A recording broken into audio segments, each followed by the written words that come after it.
All right, what's good, world? Say the Dark Secret here for music, culture, and politics. And there's a lot to cover. COVID-19 obviously is still upon us, as well as the case of Ahmaud Arbery. We've seen that hashtag everywhere. So let's go ahead and get right into it. I want to welcome everybody to MCP 101.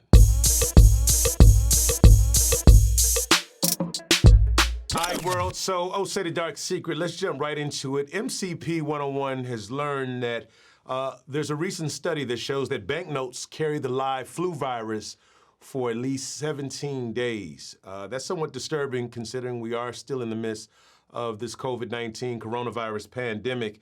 Now, in early March, it was revealed that the United States Federal Reserve began quarantining physical dollars that came from Asia and Europe before recirculating them back into the United States economy as a precaution against the transfer of the coronavirus. Now, the policy was first implemented on February 21st after the coronavirus was quickly spreading around the world. There is some other things that are floating around online that really are talking about us transitioning to a mostly cashless society. There was a news clip, it was on Erica Campbell's Instagram, that showed somebody actually implementing a chip into their skin. So who knows? There's a lot of speculation as to what this could possibly mean for our future. But we are in the midst of a rapidly changing new world. So in strange and cooped up quarantine news, MCP 101 has learned that a woman in Oklahoma, a 32-year-old woman in Oklahoma, walked into a McDonald's and let off some shots. Apparently 32-year-old Gloricia Woody walked into a McDonald's in Oklahoma. She was denied service in the dining room for obvious reasons. We know that the pandemic has virtually shut down restaurants across the country and pretty much around the world.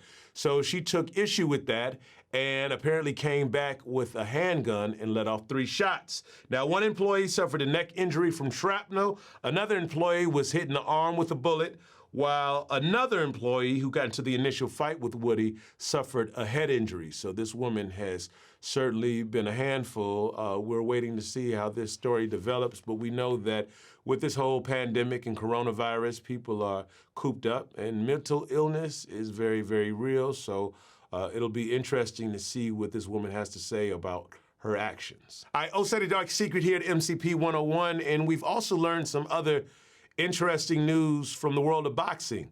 Former world heavyweight champion Evander Holyfield is making his return to boxing at the age of 57 years of age. Now, he says he's doing this for a good cause. He made the announcement on IG, and the gram was definitely popping. And also recently, we've seen footage of Mike Tyson, who looked like he was just simply training, but he says he's also planning for a return to the ring. He also said in a recent podcast interview, I believe with T.I., that he hasn't been feeling quite the same since he left boxing. So this is kind of interesting to see a lot of these boxers and a lot of these fighters who make a return to the ring at a much later stage in life. Now, one person we know who did it extremely successfully was George Foreman.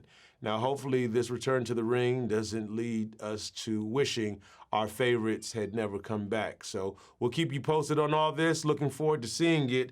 But again, he says he's doing it for a worthy cause, which is Unite for Our Fight, which provides emotional development and educational resources for youth. So best of luck to Evander Holyfield on that. We'll keep you posted on everything here at MCP 101.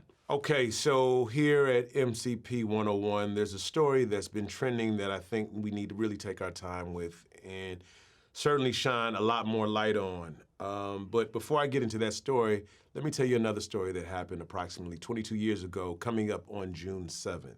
Now, it's the story that happened in an East Texas town, Jasper, Texas, to be exact, to a 49-year-old man by the name of James Byrd Jr., who was walking home late on a Saturday night when 3 white men in a pickup truck pulled up beside him.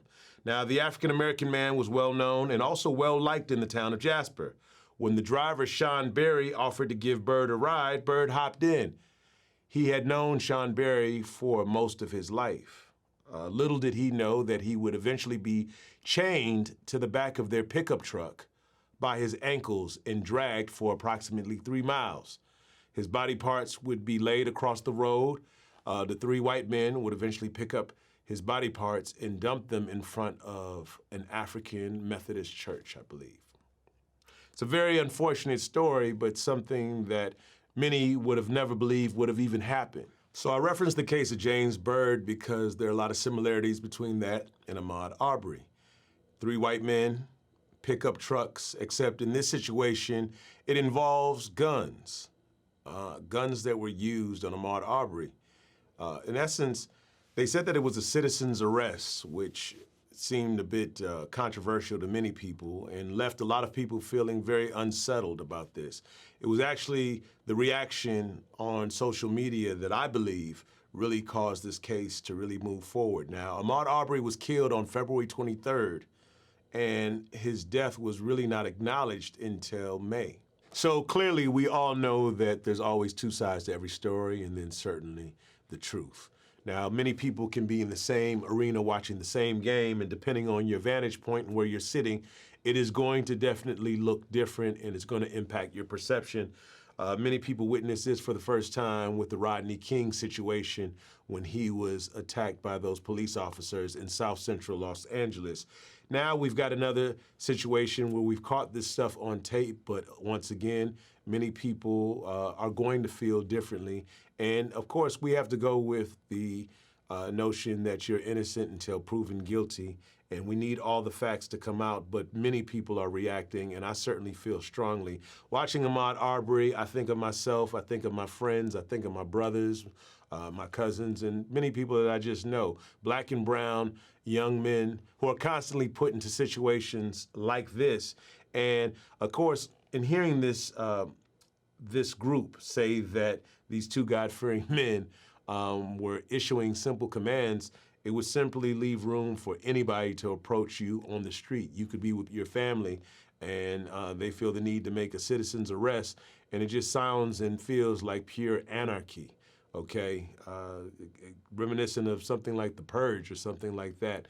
And the video is very disturbing, but I think it's the narrative for a greater conversation that needs to take place, and we're gonna continue to peel back the layers, and we definitely need to talk about it. And one of the first things that came to mind for myself as somebody that likes to jog is the things that I'm wearing. I know that with the way that I look and the perception that I might give off, I can't run around in all black, okay? Whether the workout gear is made that way or not. These are just certain considerations that black and brown men across the country have to really think about when they are doing things and moving around in these neighborhoods, because there's been a perception in media that makes black and brown men look a lot more threatening. And we're gonna get into that more as this case continues to unfold, and we appreciate you tuning in and following us here on Music, Culture, and Politics. I wanna thank you for joining us on MCP 101.